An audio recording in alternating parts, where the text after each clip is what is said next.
Good day to you. It's interesting. We record on Wednesdays, so this week I'm actually not supposed to be here. I'm supposed to be in Henderson, Tennessee at Horizons, a children's camp that they have every year. So that's interesting for me that I'm here recording instead of there. Instead of the week of Horizons, they're having a virtual Horizons. So a lot of the teachers have came and taught classes, and they've been sent to us, and I've had the kids here this week, and we've been watching those. And the theme is reaction, how we react to the world around us or to anything. So that's where the thoughts for today come from that topic of reaction, how we react. Go with me to 1 Samuel. We're going to be in 1 Samuel today. 1 Samuel chapter 1. Now we're going to be looking at several verses here, verses 1 through 20. I'm going to go ahead and read through these verses, and then we'll go back and look at them. 1 Samuel chapter 1, verses 1 through 20. There was a certain man of Ramathaim, Zophim of the hill country of Ephraim, whose name was Elkanah, the son of Jeroham, the son of Elihu, son of Tohu, son of Zuph, and Ephratite. He had two wives. The name of the one was Hannah, and the name of the other Peninnah. And Peninnah had children, but Hannah had no children. Now this man used to go up year by year from this city to worship and to sacrifice to the Lord of hosts at Shiloh, where the two sons of Eli, Hophni and Phinehas, were priests of the Lord. On the day when Elkanah sacrificed, he would give portions to Peninnah his wife and to all her sons and daughters. But to Hannah he gave a double portion, because he loved her, though the Lord had closed her womb. And her rival used to provoke her grievously to irritate her, because the Lord had closed her womb. So it went on year by year. As often as she went up to the house of the Lord, she used to provoke her. Therefore Hannah wept and would not eat. And Elkanah, her husband, said to her, Hannah, why do you weep? And why do you not eat? And why is your heart sad? Am I not more to you than 10 sons? After they had eaten and drunk in Shiloh, Hannah rose. Now Eli, the priest, was sitting on the seat beside the doorpost of the temple of the Lord. She was deeply distressed and prayed to the Lord and wept bitterly.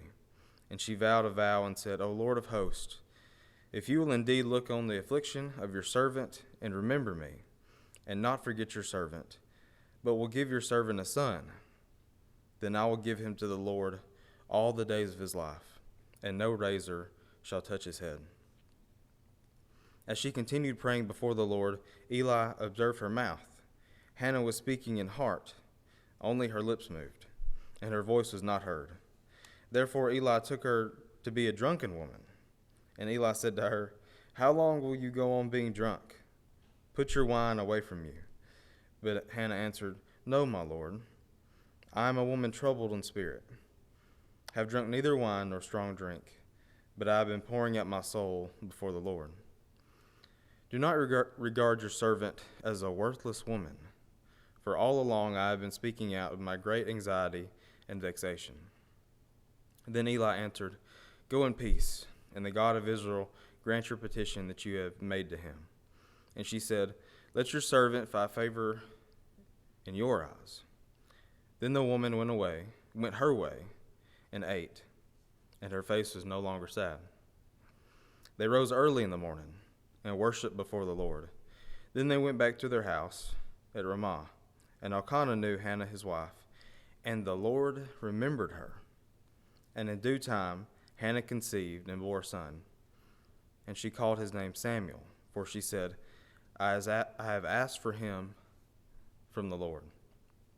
This is the story of Hannah. Hannah is very important because Hannah had Samuel, which would go on to anoint Saul and David as king. So her role is very, very important. Let's go back to the beginning of this chapter, starting in verse 2. He had 2 wives. The name of the one was Hannah, and the name of the other Peninnah. And listen to this. And Peninnah had children, but Hannah had no children. And then they went up every year to have sacrifices.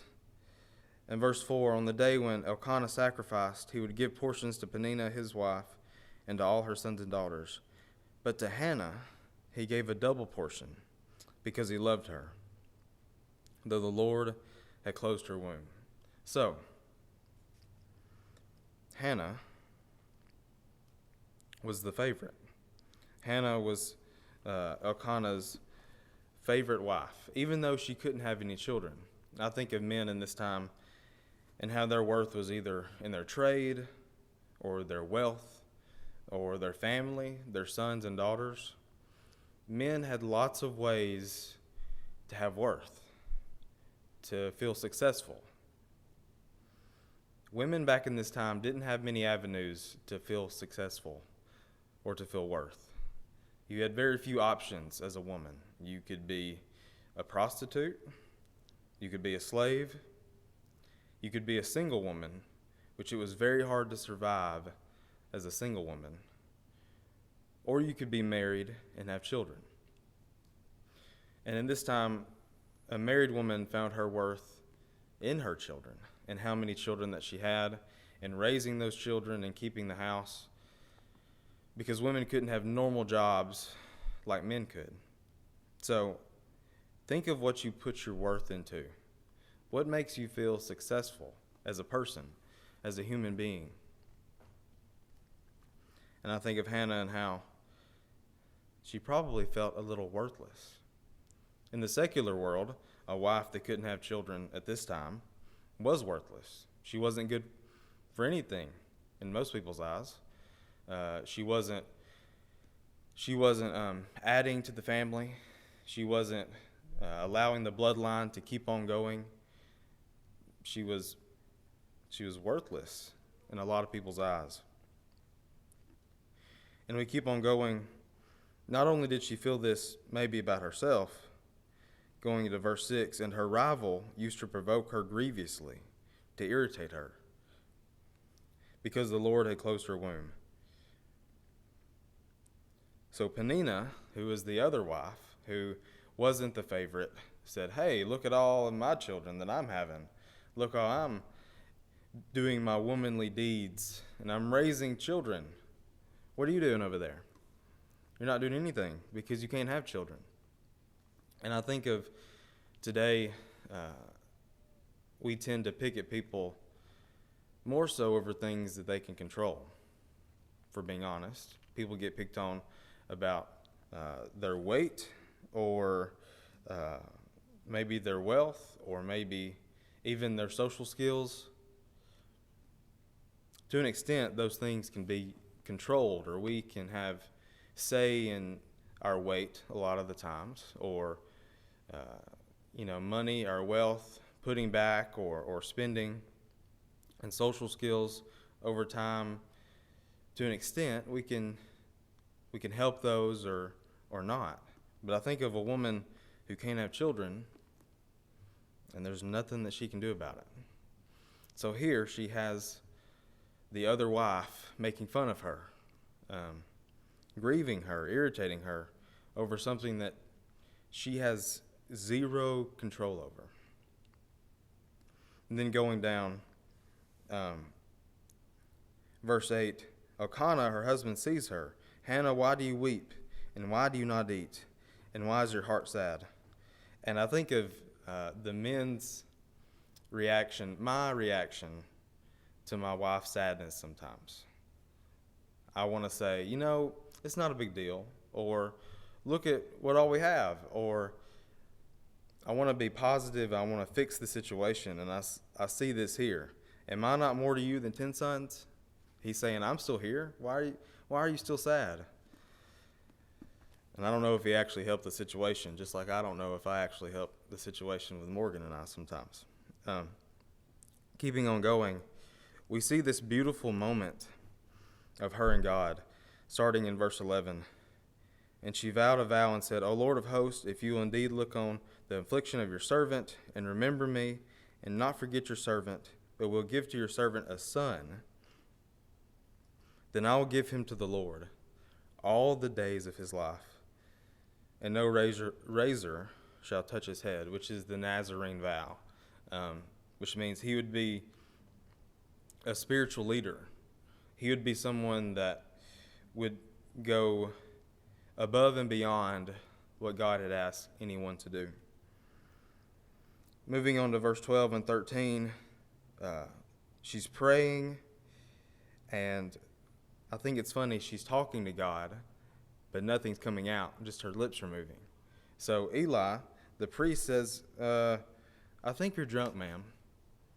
I think you've been drinking. I think you've been drinking a little too much. And she said, no, I'm a troubled woman, and I've been pouring out my soul before the Lord. She says, do not regard your servant as a worthless woman, for all along I have been speaking out of my great anxiety and vexation. In that moment that she had with God, if you go down to verse 18, the last part of that, then the woman went her way and ate, and her face was no longer sad. And then going down to verse 19, they rose up early in the morning and worshiped the Lord. And then verse 20, God hears her prayers, and she is given Samuel. She's been given a son. So in this passage, I have several questions, several things that come to mind when I read this. My first question is, we see how Hannah reacts, but how could she have reacted? What could she have done? I think of me and my sister would pick at each other when we were little, and we would just trash talk each other, and we would say horrible things to each other to the point to where one of us would get mad and something would get thrown, or one of us would try to throw the other one. I think of how she could have reacted with Peninnah. In Solomon's times, there was a woman who didn't have a child, so she stole someone else's child. Think how Hannah could have done that. Or she could have said, you know what, I can't have any children, and because of that, you're going to lose yours. And she could have killed Peninnah's children. And going down to verse 8, when Elkanah tries to comfort her or console her, she could have lashed out then. I think of myself, and I don't lash out at those who are giving me the problem. I lash out at those who are trying to console me afterwards in my frustration.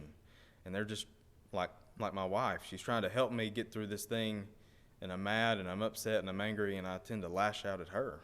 And Hannah could have done that. Something else she could have done is lashed out at God. God, why are you letting her have all the children and not letting me have any?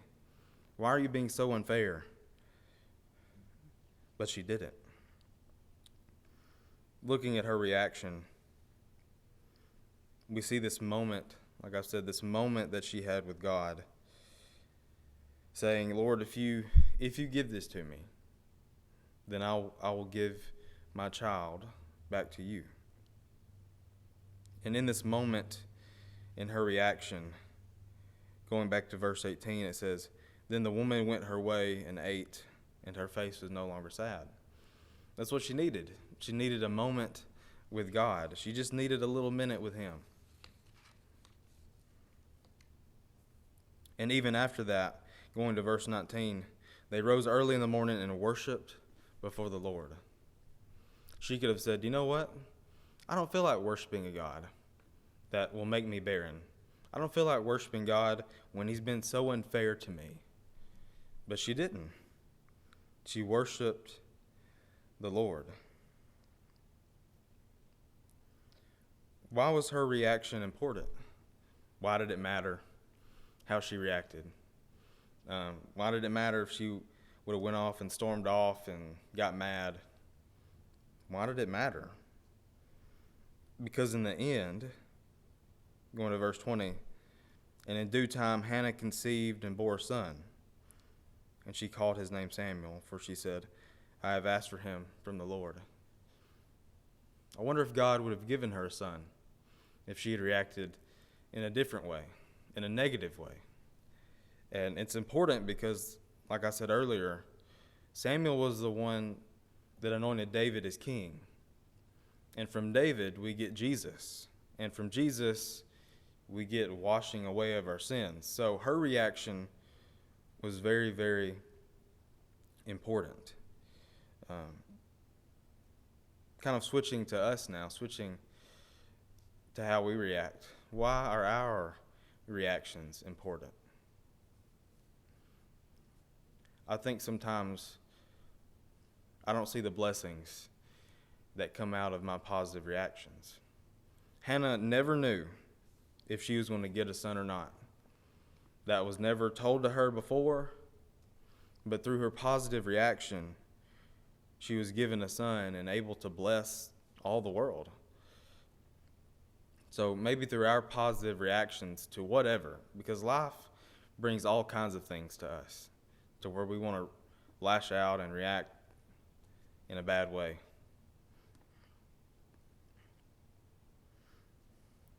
And I have this question, and